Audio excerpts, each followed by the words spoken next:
ازيكم يا فنانين، اخباركم عاملين ايه؟ معاكم مازن العجوز. فيديو النهارده ان شاء الله نتعلم مع بعض ازاي ممكن نعمل نتيجه بالشكل ده كده اهو، او باي شكل تقريبي او اي شكل انت تشوفه مناسب.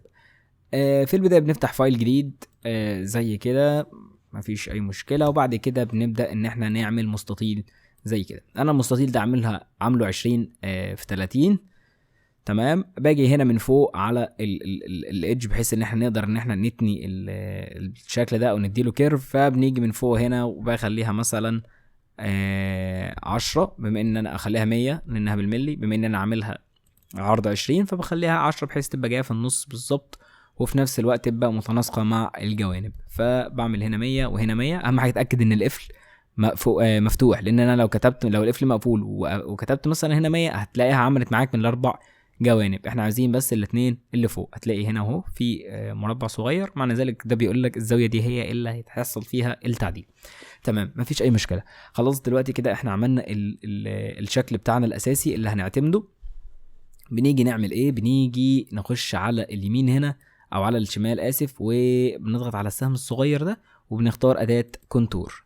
تمام. بعد كده بنيجي ساحبين من فوق كده في المربع من اي مكان بالشكل كده بالظبط. تشوف انت المناسب بالنسبه لك ايه. انا مثلا هخليها سنتي حوالين داير. تمام، يعني تبقى اللي هو البرواز ده كده يكون سنتي. تمام. بعد كده بضغط على كنترول كي او كليك يمين، وبعد كده بريك كيرف بارت، او بتيجي من فوق بتعمل بريك كونتور ابارت. اوكي. كده احنا عملنا الشكل بشكل تقريبي، مفيش اي حاجه. بنيجي راكنين دي كده على جنب اللي هو الجزء الداخلي، ونبدا ان احنا نشوف الجزئيه دي. مثلا احنا عايزينها تبقى النص، عايزينها تبقى التلت، عايزينها زي ما تيجي.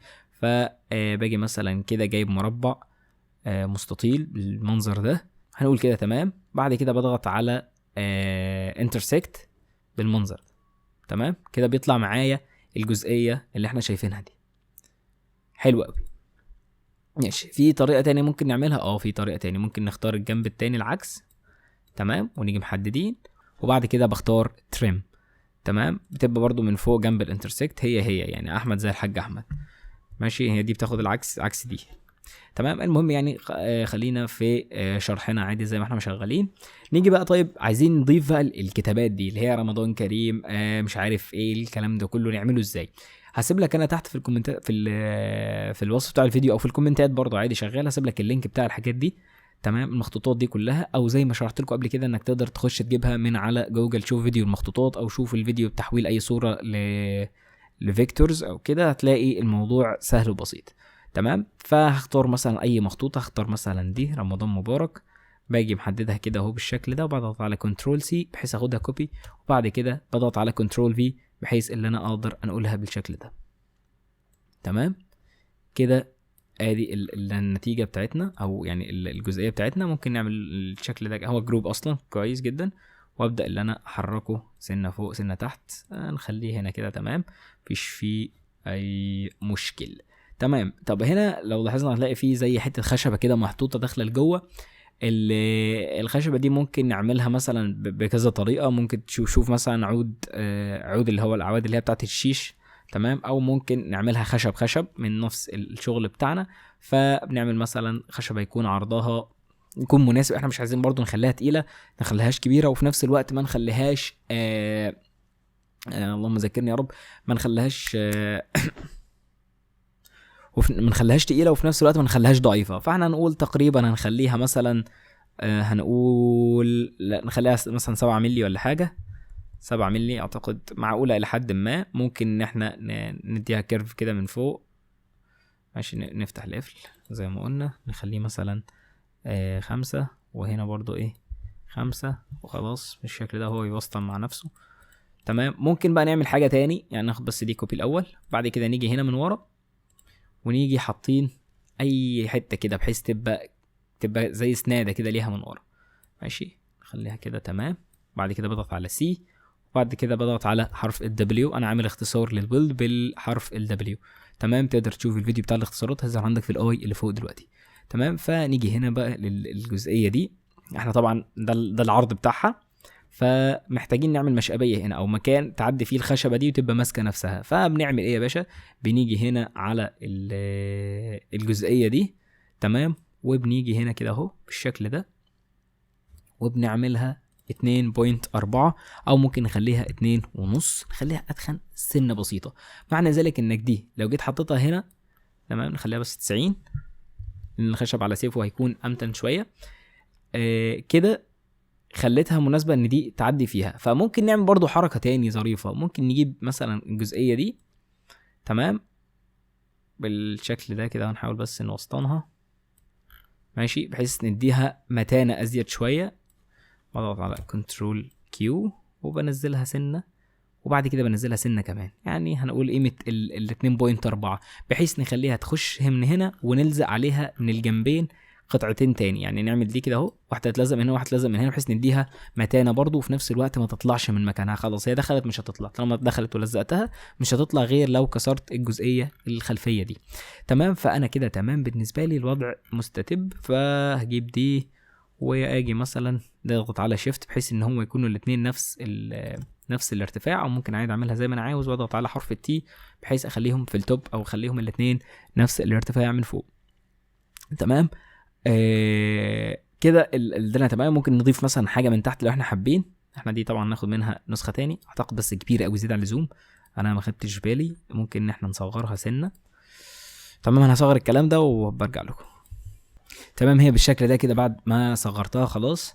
بقى دلوقتي ناخد منها نسخه تاني، بعتذر، ناخد منها نسخه تاني علشان نقدر ان احنا نخلي واحده هنا وواحده هنا يعني تمام. ممكن برضو نعمل حاجه بسيطه ان احنا نكبر دي سنه بسيطه كده خالص بحيث برضو ما تخشش حشر، يعني ما تخش حشر قوي، احنا مش عايزين نحشرها، احنا كده كده هنديها دعم من هنا ومن هنا. وممكن برضو نعمل حته صغيره من ورا بلزقها كده بايه تديها برضو شكل تمام. بالنسبه بقى للارقام هنعمل برضو ارقام عاديه جدا، الموضوع مش غلبه يعني.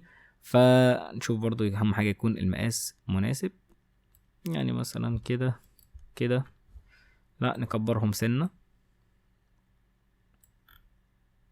اعتقد ده كده هيكون مقاس مناسب. ممكن ناخد برضو نسخه من دي تمام. ودي طبعا هي كده 2.5 في 7، فاحنا ممكن نخليها بقى 9 في 9. ليه 9 في 9؟ علشان انت المفروض عندك فيه من دي 3 حتت، يعني الراعي اللي احنا عملنا منها يعتبر 3 حتت.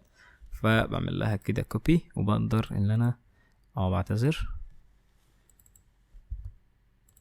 تمام. بقى دي التخانه بتاعتهم في الاخر تمام. فاحنا بنحاول ان احنا نعمل حاجه اكبر شويه، يعني لو عملنا حاجه زي كده وبعد كده جبنا دايره تمام. اهم حاجه بس نعمل لدول الاول كده مثلا ويلد ولا اي حاجه تمام، وبعد كده سي اي. فاعتقد كده الدايره يعتبر حجمها مناسب. ده كمان 9 كانت اعتقد هتكون صغيره سنه، 9 كانت هتكون صغيره على فكره الحمد لله تمام.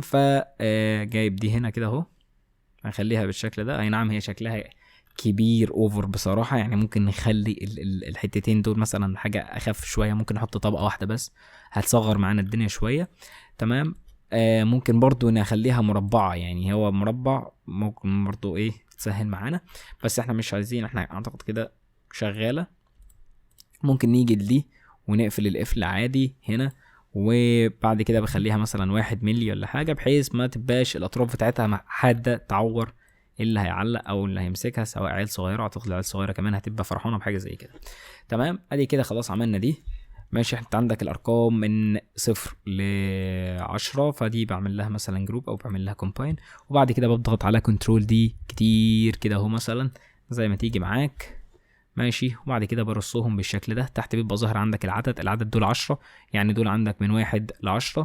في ارقام بتبقى متكرره زي رقم 1 ورقم 2 عشان عندك 22 وعندك 11، فعندك الواحد وال10 يكونوا متكررين. فطبعا هتيجي جايب 2 كمان ماشي، وعندك الزيرو برضو هيتكرر معاك او مش هيتكرر، يعني هيبقى موجود بس احنا ما كتبناهوش، سواء الرقم 10 مثلا او كده ورقم 20. فباجي هنا وبعد كده بكتب الارقام بتاعتي وببدا اللي انا اوزعها على الشكل ده تمام. انا بس عشان اختصار للوقت، اكيد طبعا يعني عارفين نكتب الارقام ازاي، فالموضوع مش مستاهل. هتقولي ليه يا مازن رصيتهم الرصه دي؟ قلت لك قبل كده عشان نعمل ديليت اوفرلاب من على البرنامج بتاع المكنه، ونقدر ان احنا نوفر الخطوط دي كلها تتقص مره واحده بس تمام. خصوصا ان زي ما احنا ملاحظين هنا الخشب ده ابيض اصلا، يعني احنا عايزين نعمل التصميم بالظبط تمام.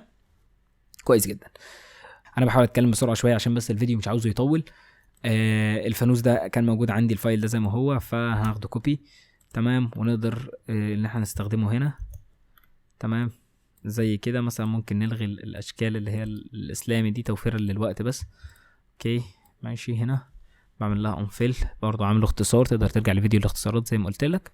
تمام، وبعد كده ببدأ ان انا الغي الزخرفة دي كلها.